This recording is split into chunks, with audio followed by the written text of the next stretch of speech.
మీ వ్యాపార ప్రకటనల కోసం ఈ నంబర్ను సంప్రదించండి. Hi viewers, welcome to our channel. ప్రస్తుతం మనతో పాటు సీనియర్ జర్నలిస్ట్ భరద్వాజ్ గారు ఉన్నారు. వారితో ఒకసారి మాట్లాడదాం. సార్ నమస్కారం. సార్ నమస్తే. సార్ సీనియర్ నటి అన్నపూర్ణమ్మ గారు ఒక ఇంటర్వ్యూలో ఆడవాళ్లకు అర్ధరాత్రి పనేంటి అని చెప్పేసి కొన్ని వ్యాఖ్యలు చేయడం జరిగింది సార్. దీనిపైన సింగర్ చిన్మయి గారు కూడా రెచ్చిపోయారు. అసలు అలా ఇలా వ్యాఖ్యలు చేస్తారు మీరు అన్న సెన్స్లో మరి మీ ఒపీనియన్ సార్ దీనిపైన? అంటే ఒకటి, ఆడవాళ్ళైనా మగవాళ్ళైనా ఎవరైనా ఏ టైంలోనైనా వాళ్ళకి పని ఉంటే రోడ్డు మీద తిరగచ్చు, తప్పేం లేదు దానిలో. చిన్మయి కూడా అదే మాట్లాడింది దాదాపుగా. అంటే ఎందుకు జెండర్ డిస్క్రిమినేషన్ వస్తోంది అనేది ప్రశ్న. పర్టికులర్గా వీళ్ళనే ఎందుకు అర్ధరాత్రి పూట బయట తిరగకూడదు అంటే గాంధీ గారి స్టేట్మెంట్ ఒకటి ఉంది.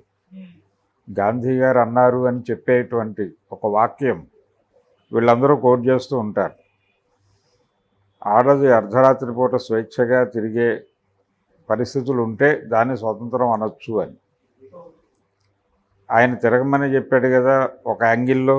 అయితే ఆయన కాంటెక్స్ట్ ఏమిటి, ఎందుకన్నాడు అన్నమాట అంటే, ఆడపిల్లలు అర్ధరాత్రి పూట ఏదైనా పని మీద పెడుతున్నా వాళ్ళకి ఏ ఇబ్బంది జరగనటువంటి వాళ్ళ పని వాళ్ళు చేసుకుని స్వేచ్ఛగా హాయిగా వారు ఎక్కడి నుంచి అయితే బయలుదేరారో ఆ బయలుదేరిన చోటికి సేఫ్గా చేరుకోవటం, ఆ చేరుకునేటువంటి వ్యవస్థ ఉండాలి అని కోరుకున్నాడు ఆయన.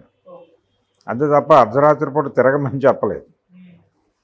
ఒక పని ఉంటుంది, ఒక డ్యూటీలో ఉంటారు. ఇప్పుడు షిఫ్ట్ డ్యూటీలు ఉన్నాయి కదా, ఇప్పుడు ఆల్రెడీ చేస్తున్నారుగా అందరూ.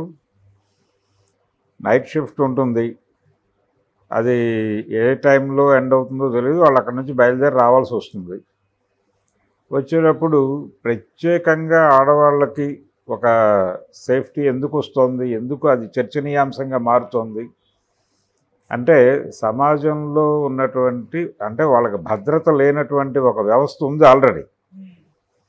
భద్రత లేని వ్యవస్థ ఉంది అనే వాస్తవాన్ని గుర్తించి దాన్ని ఎలా భద్రంగా మార్చడానికి ఏం చేయాలి అనేది ఆలోచించాలి. అది ఒక మెథడ్.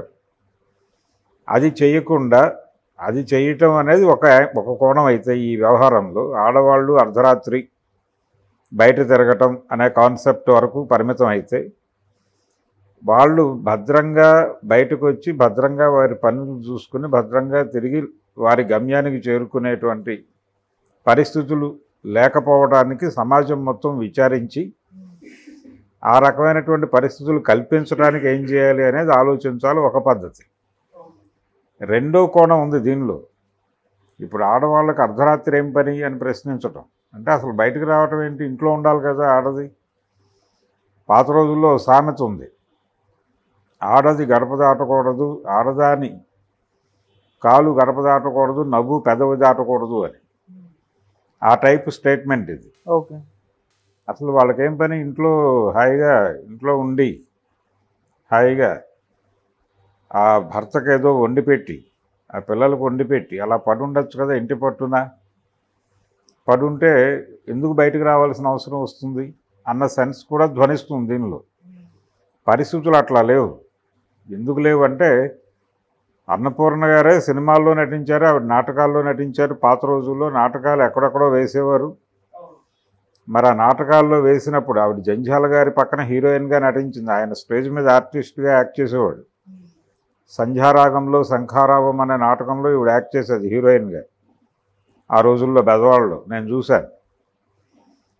ఏదో నైట్ టైం జరిగేవి నాటకాల ప్రదర్శనలు. ఈ ప్రదర్శనలు అయిన తర్వాత మరి ఇంటికి వెళ్ళేటప్పుడు నీకేం పని నాటకాల్లో వేయటం అంటే, లేకపోతే నీకేం పని సినిమాల్లో నైట్ షిఫ్ట్లు ఉంటాయి కదా, ఒక్కోసారి నైట్ షెడ్యూల్ ఉంటుంది. మరి అలాంటప్పుడు ఇప్పుడు కొంతమంది 2-3 షిఫ్ట్ల్లో పనిచేసిన ఆర్టిస్టులు కూడా ఉన్నారు. ఏది, మహిళల్లో కూడా, పురుషుల్లో మాత్రమే కాదు. మరి వీళ్ళందరూ వెళ్ళకూడదు అంటే ఏం చేయాలి? అది ఒక రిస్ట్రిక్షనా? ఇదేమన్నా నిబంధన? ఎందుకు బయట రాకూడదు?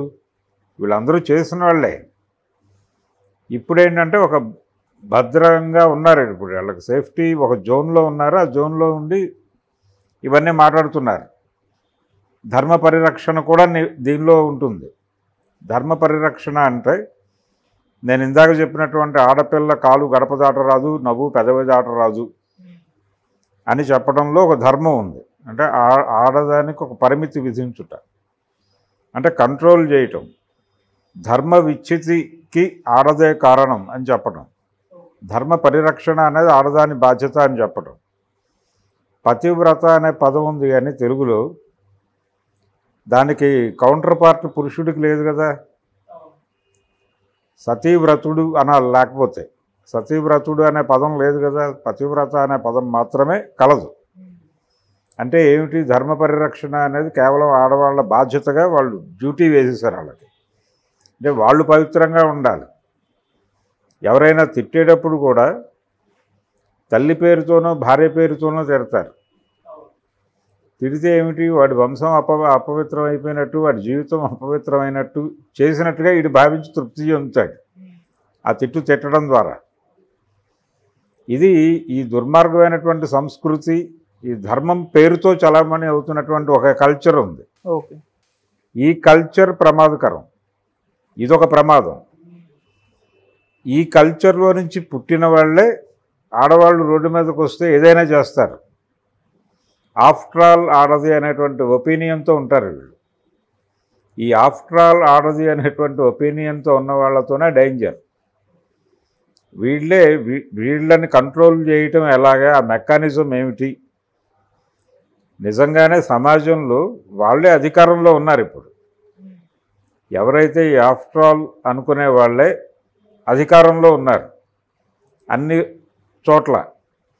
ఇంట్లోనూ వాళ్ళే అధికారంలో ఉన్నారు భర్తల రూపంలో. భర్తకు బయటకు వస్తే బాసుల రూపంలో వాళ్ళే ఉన్నారు, సహ ఉద్యోగుల రూపంలో ఉన్నారు. వాళ్ళ కింద పనిచేసే ఉద్యోగులు కూడా, ఒక టీం లీడర్ ఒక మహిళ అనుకోండి, ఆవిడ టీంలో పనిచేసే పురుషులు ఇది చంపేస్తోంది అంటే ఆవిడ టాలెంట్తో సంబంధం లేదు, ఆవిడ టాలెంట్తోనూ లేదు, ఆవిడ నిర్వహిస్తున్నటువంటి బాధ్యతతోనూ సంబంధం లేకుండా ఒక ఆడది నన్ను కంట్రోల్ చేయటం ఏంటి అనే యాంగిల్లోకి వెళ్ళిపోయి తీవ్రంగా ఫ్రస్ట్రేట్ అయిపోయి, తీవ్రంగా అసహనానికి గురైపోయి రియాక్ట్ అవుతూ ఉంటారు వీళ్ళు. దీన్ని కూడా భరిస్తారు వాళ్ళు అన్ని చోట్ల.